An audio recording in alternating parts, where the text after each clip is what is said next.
देखो, आज का जो कॉन्सेप्ट है बच्चों, वो है रिफ्रैक्शन। जो रिफ्रैक्शन होता है उसको हम लोग किस तरह से समझ सकते हैं। रिफ्लेक्शन, वैसे अभी तक आपने जो पढ़ा है वो रिफ्लेक्शन पढ़ा, क्या रिफ्लेक्शन पढ़ा है, और ये हमारा जो है वो है टॉपिक रिफ्रैक्शन। किसका है?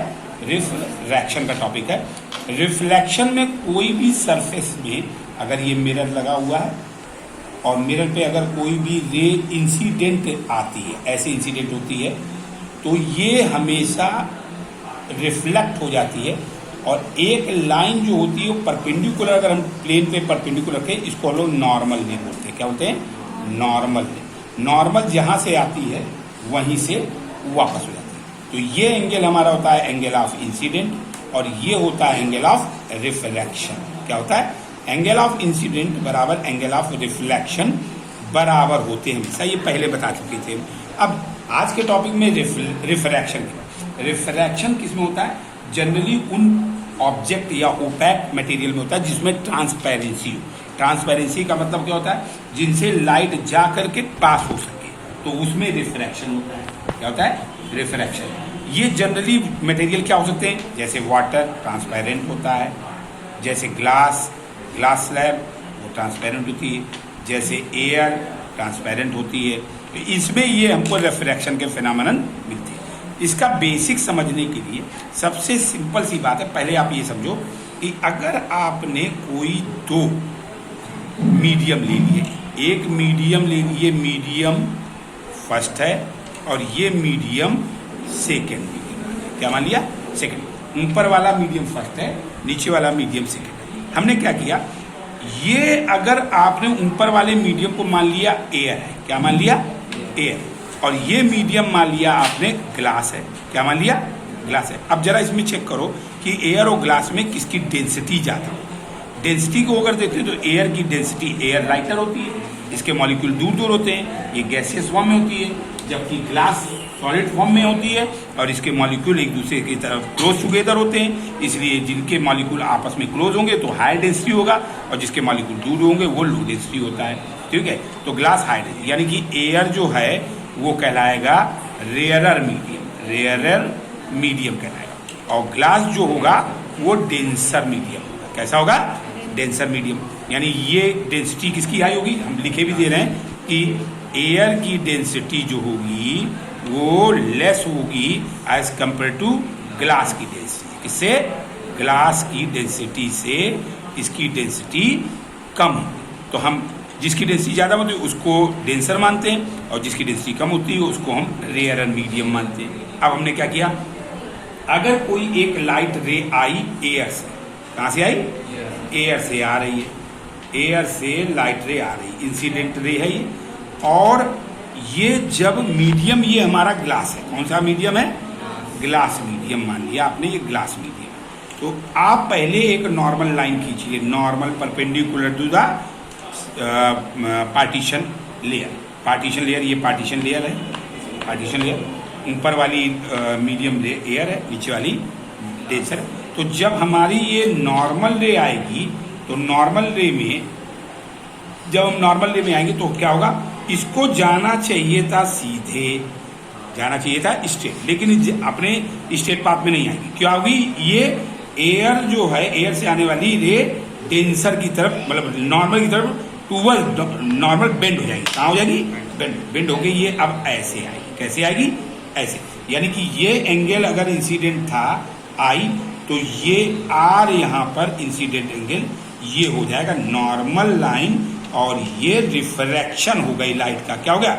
ये after reflection, after refraction, refraction बाद ये light bend towards the normal, bend towards the normal रे, नॉर्मल रे की तरफ ये बेंड। अब आप इसी को जरा देखो, अभी हम यहाँ पे थोड़ा उल्टा करते हैं। उल्टा करने में अब हमने मीडियम बदल दिया, अब ऊपर कर दिया हमने डेंस मीडियम कर दिया, डेंसर मीडियम कर दिया, ये मीडियम फर्स्ट है, और ये रेयरर कर दिया। कैसा कर दिया? रेयरर। अब हमने लिया यहाँ से लाइट रे, ये आई और यहाँ पर आकर के रुक गई, और इससे नॉर्मल पहले लाइन आपने बना दी, ये नॉर्मल रे है, ये इंसिडेंट रे है। और जब ये आएगी तो पक्का आपके दिमाग में आना चाहिए, इसका उल्टा कर दो, इसका उल्टा कर दो। यानी कि रेयरर से आई थी, एयर से आई थी, डेंसर में यानी ग्लास में गई तो टूवर्ड्स कहाँ हो गई, नॉर्मल की तरफ मुड़ गई। अब डेंसर से आ रही है और नॉर्मल लाइन ये थी, तो 100% अब नॉर्मल से अवे हो जाएगी, क्या हो जाएगी, दूर हो जाएगी। यानी अब की बार ये ऐसे आएगी, नहीं समझे हैं? यानी अब ये यहाँ पर इंसिडेंट एंगल आई ये था, तो अब यहाँ इंसिडेंट एंगल आर ये, यानी इसमें आई और आर नॉट इक्वल होते हैं, बराबर नहीं इन रिफ्रैक्शन, इसमें लेकिन रिफ्लेक्शन में ये दोनों बराबर। अब इसी का दूसरा एग्जाम्पल अगर समझे कि अगर हमने बोला कि कोई लाइट रे, सपोज इसको हम इरेज कर दें, ये समझ में आ गया था सबको बच्चों? अब आगे देखो, ये ही फेनोमेनन हम इस्तेमाल करेंगे किसी दूसरे एक एग्जाम्पल में जो बड़ा इंपॉर्टेंट है, आपके बोर्ड के एग्जाम में अक्सर पूछा जाता है। यानी ये जो चैप्टर चल रहा है हमारा, वो चैप्टर चल रहा है रिफ्लेक्शन एंड रिफ्रैक्शन। कौन चल रहा है?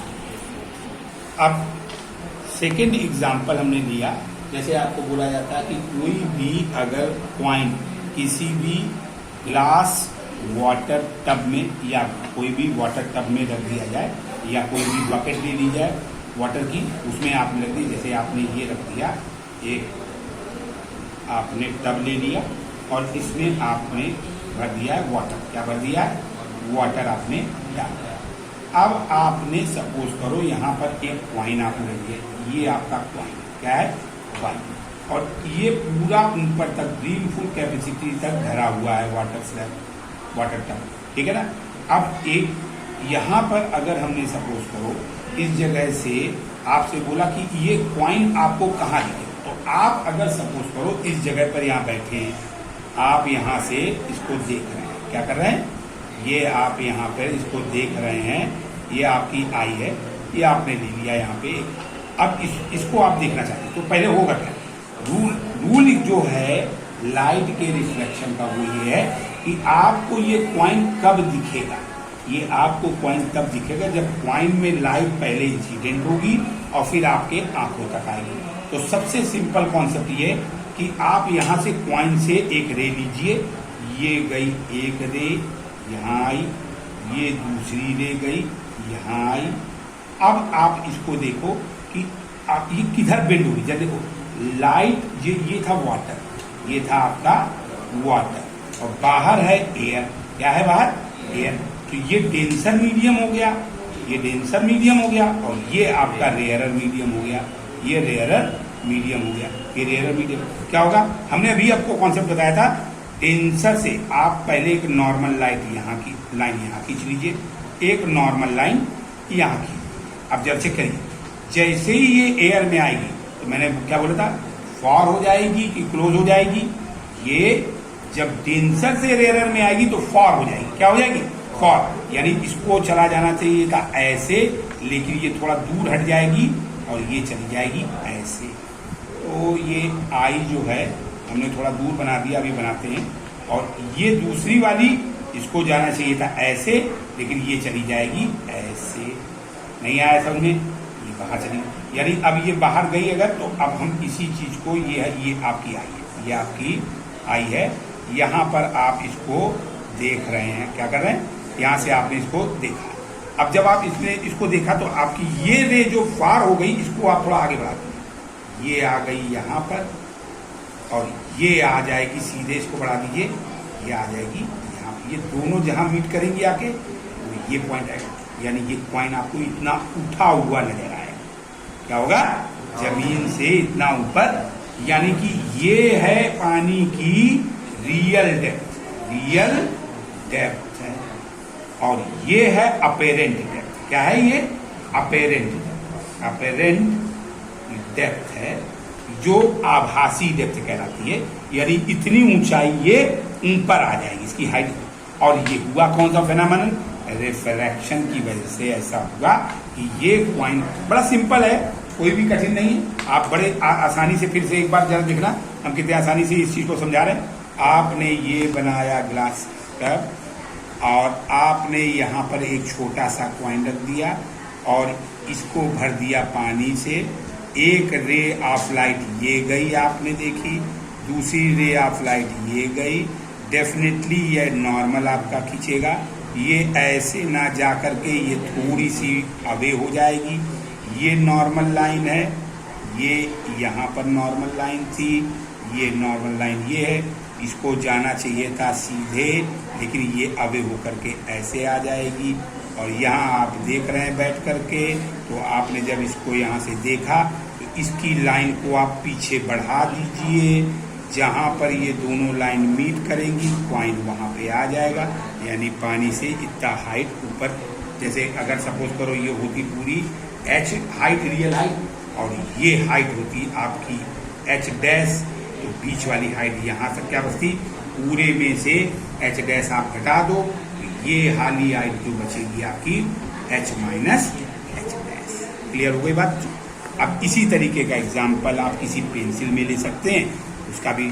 अब कंटिन्यूटी में इसको तो सबको समझ में आ गया, एक बार आप लोग देख करके बनाओगे तो आपको अच्छे से ये बात और क्लियर होगी। अब तीसरा कॉन्सेप्ट क्या आता है कि अगर सपोज करो, जो आपकी एनसीईआरटी में भी दिया होगा, तीसरा कॉन्सेप्ट में अगर आपने सपोज करो, अगर आपने कोई एक ग्लास स्लैब ले ली, क्या ले ली, ग्लास, और आपके में एक एग्जाम्पल भी है, आप कार्डबोर्ड पे आपने एक ग्लास स्लैब, कांच की एक ग्लास स्लैब ले ली, जरा देखते चलना, और ये ग्लास स्लैब की हाइट इतनी ऊपर है, यानी ये ग्लास स्लैब हमने बना ली। ये ग्लास स्लैब ये जमीन पे रखी, जैसे ये रखने का तरीका ये होगा बेटा कि जैसे आपने ये बुक जो है इस तरह से रख दी, तो ये देखो ग्लास स्लैब, अगर ये कांच का मान लिया जाए तो ग्लास स्लैब, इतनी हाइट है इसकी, ये ब्रेथ है और ये लेंथ है इसकी।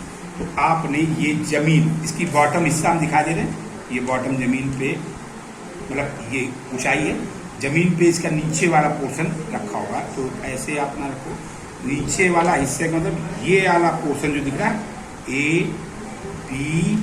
ए बी सी और ये डी, ये वाला नीचे वाला हिस्सा, और ऊपर वाला हिस्सा ये है ई एफ जी एच। आपने क्या किया, नीचे पेपर पिन है, पेपर लगा दिया, आपने एक पॉइंट यहाँ बना दिया कोई, और एक पॉइंट स्केल से जरा देखो कैसे करना आपको, एक स्केल दो, एक पॉइंट आपने एक पिन यहाँ लगा दी, दूसरी पिन आपने यहाँ लगा दी, कहाँ लगा दी, यहाँ।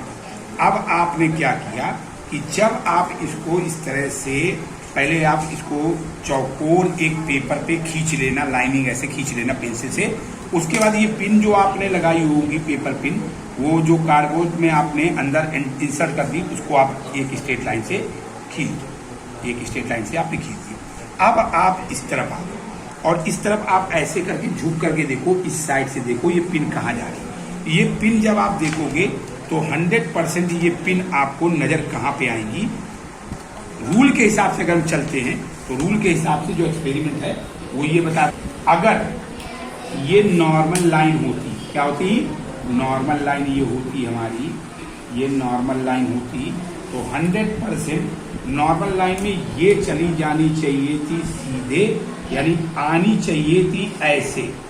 ये एक्चुअल नहीं है, ये ऐसे लाइट नहीं दिखेगी, ये बेंड टूवर्ड्स दी, क्योंकि ये है रेयर, ये रेयरर मीडियम है, और ये है glass slab denser medium.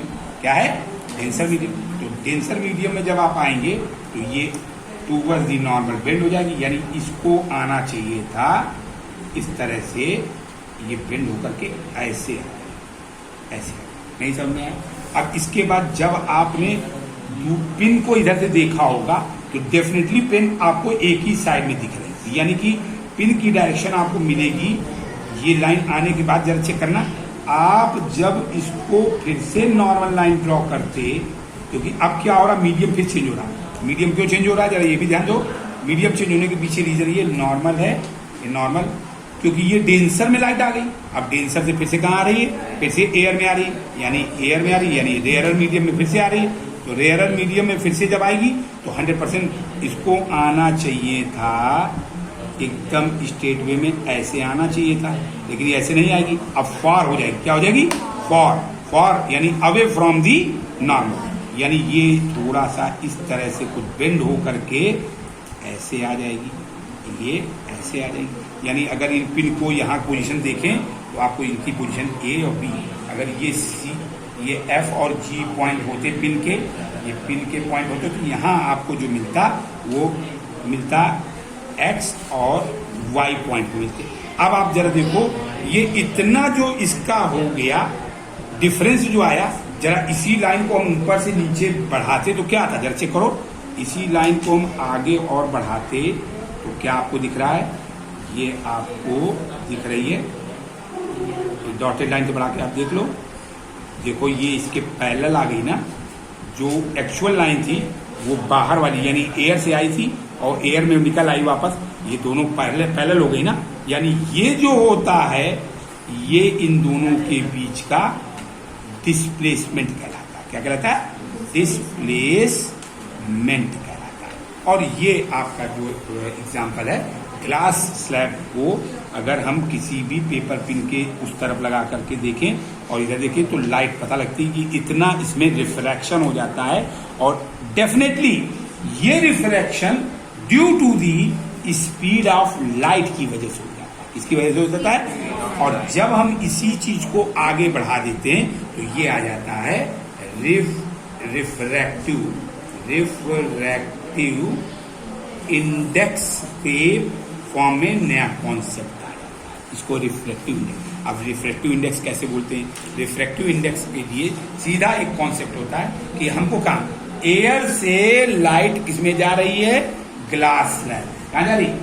Air से लाइट जा रही है, यानी पहला मीडियम था एयर और दूसरा मीडियम था ग्लास स्लैब। तो जब आप लिखोगे रिफ्रैक्टिव इंडेक्स को वैसे एन ऐसे ईटा साइन सिस्टम यूज करते, कहां से कहां आ रहा है? जो वन मीडियम से सेकेंड मीडियम में आ रहा है। पहले मीडियम को मान लो एयर है और दूसरे मीडियम को मान लो ग्लास है, तो दूसरा मीडियम ग्लास। तो यहाँ क्या लिखेंगे? Speed of light in air upon speed of light in the glass slab, यानी V1 अपॉन V2। यहाँ तक क्लियर हुआ बच्चों सबको?